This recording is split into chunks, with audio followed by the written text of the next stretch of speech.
Myanmar is a country in Southeast Asia and is the largest country in the mainland Southeast Asia. With an area of 776,575 kilometers square, it is 3 times bigger than the United Kingdom. Its capital is called Naypyidaw. It shares its border with India and Bangladesh in the west, China in the north, and Laos and Thailand in the east. It's a country with 51 million inhabitants, many of whom live in the Great Plain located in the center of the country. The rest of the territory is composed of mountain and coastal regions.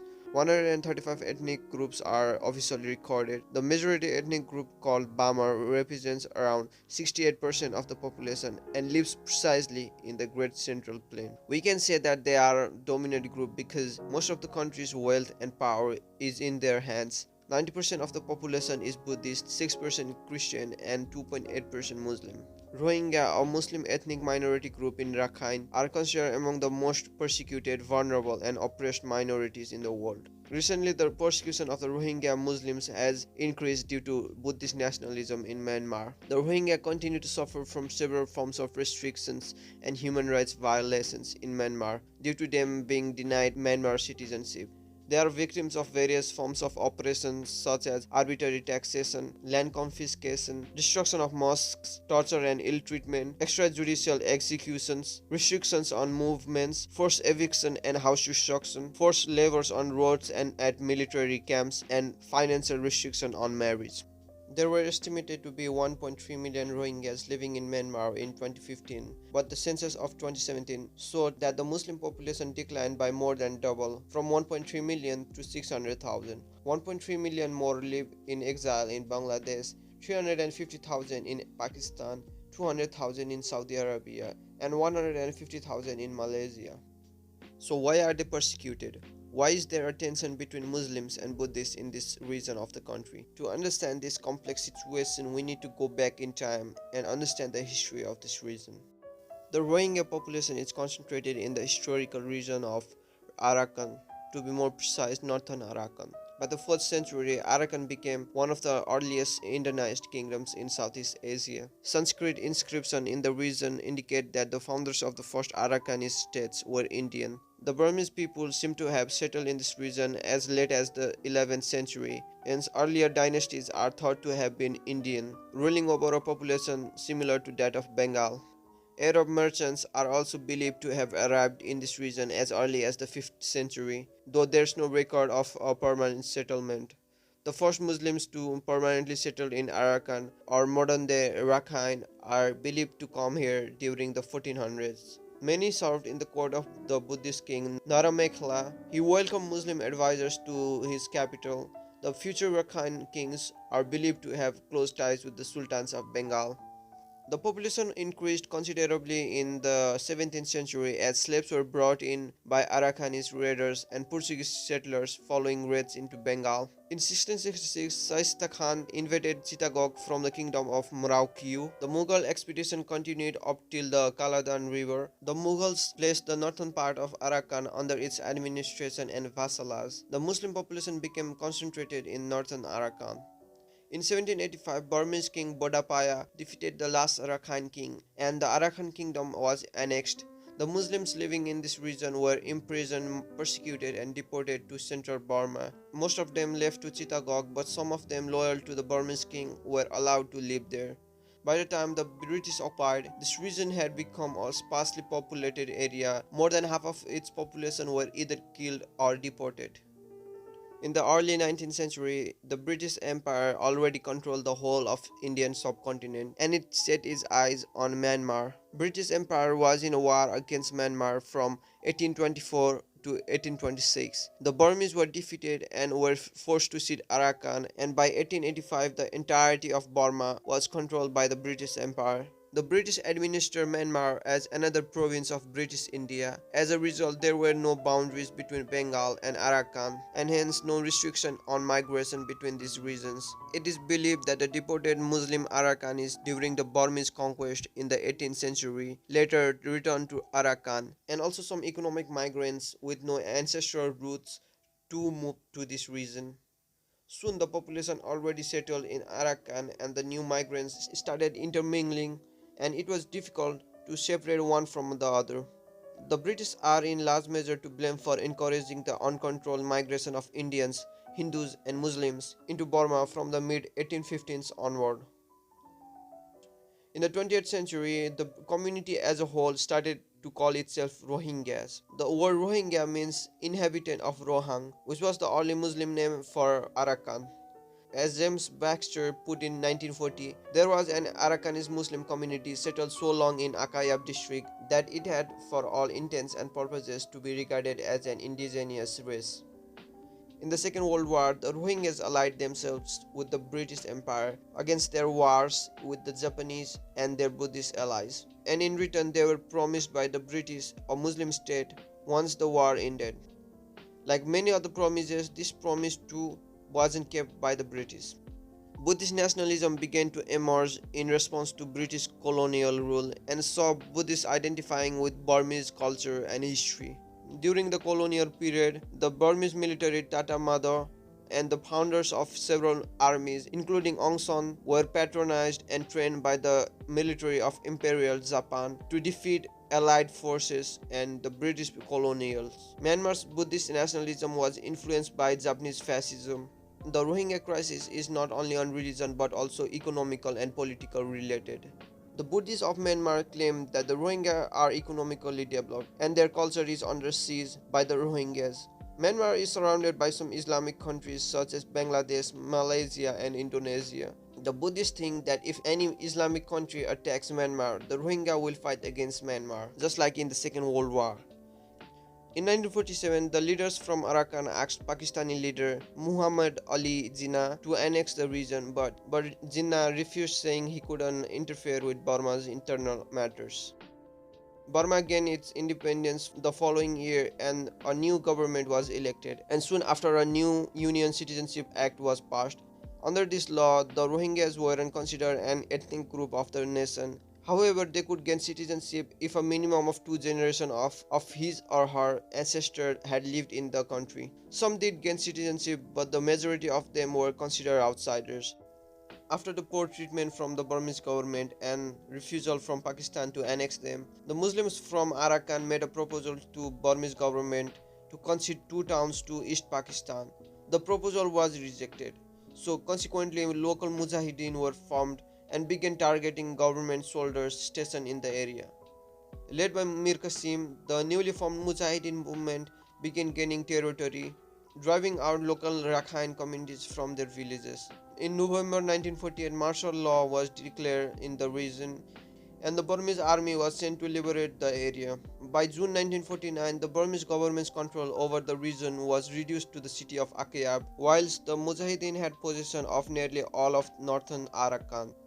After several months of fighting, Burmese forces were able to push the Mujahideen back into the jungles of the Mayu region, near the country's border with East Pakistan. In 1950, Burma negotiated a memorandum of understanding so that Pakistan would stop sending aid to the Mujahideen. 4 years later, the leader of the insurgents was captured by the Pakistani authorities and many of his followers surrendered to the government. Whatever little rights the Rohingyas had were crushed in 1962 when a coup saw the fall of democracy and marked the authoritarian rule of Burmese army. The discrimination of the Rohingyas was on the rise. The 1970s again saw the resurgence of terrorism, which led to a number of crackdowns on the Rohingyas living in the Rakhine State. Hundreds and thousands of civilians fled to neighboring countries such as Bangladesh, India, Malaysia, and even Thailand. A humanitarian crisis had gripped this region. Bangladesh struck a UN broker deal with Burma, under which most Rohingyas were allowed to return back to Myanmar. In 1978, a wide-scale census operation known as Nagamin, supposedly intended to clear all illegal immigrants, was conducted by the Burmese government. This operation destroyed mosques and historical schools of Islamic monuments. The types of violence faced by the Rohingyas included brutality, rape, starvation, torture, and the murder of 50 Rohingyas, which forced the exodus of more than 200,000 Rohingyas from northern Arakan to Bangladesh.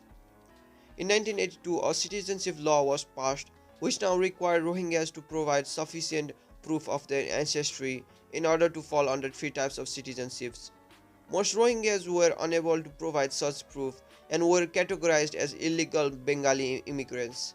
Over time, bad socialist policies of the military government had made Burma into one of the world's most impoverished countries. An uprising was long overdue, and in 1988 the protest began.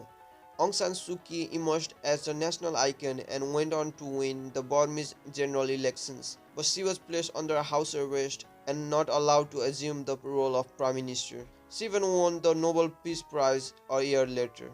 She remained under house arrest for almost 15 years, becoming one of the world's most prominent political prisoners. She was then released in 2010 and went on to win the elections 5 years later. However, the military still wields great power in Myanmar. All along, Rohingyas continued to demand citizenship, the right to education, and free movement within the country. Again, in 2012, sectarian disputes led to clashes between Rakhine Buddhists and Rohingya Muslims living in Rakhine State. A total of 80 people lost their lives on both sides. A militant group called the ARSA is believed to have formed in its aftermath. 100,000 Rohingyas are believed to have been displaced during this time. Following Rohingya militia attacks on several police and army posts in Myanmar, on August 25, 2017, state security forces launched a campaign of horrific violence and terror targeting the Rohingya community. More than 530,000 Rohingyas were driven out of Myanmar. The cycle of mass displacement begins again, this time on an unprecedented scale. Human rights groups have claimed that there have been arbitrary killings, systematic rapes, burning of houses, and forced expulsions. The United Nations Human Rights Chief has called this Rohingya situation a textbook example of ethnic cleansing. Aung San Suu Kyi's government, however, has denied the atrocities and promised to conduct an investigation on this matter.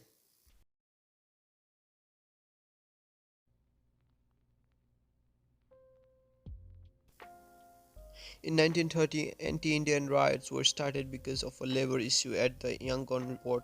The Burmese workers blamed Indian workers for their loss of jobs, and a riot broke out. In that riot, at least 200 Indian workers were massacred and dumped into the river. Another 2,000 were injured. Under Section 144 of the Criminal Procedure Code, British authorities fired upon armed rioters who refused to lay down their weapons. The riots rapidly spread throughout Burma, targeting Indians and Muslims. In 1938, again anti-Muslim riots broke out in Burma for anti-British and nationalistic sentiments. About 204 Muslims were killed and over 1,000 were injured, and 113 mosques were damaged in that riot.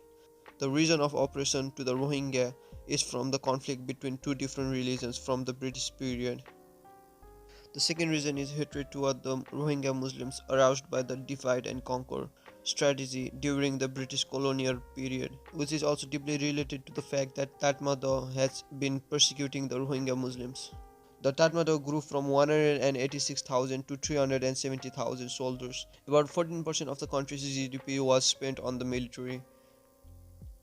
The third reason is fear that is derived from two ideas.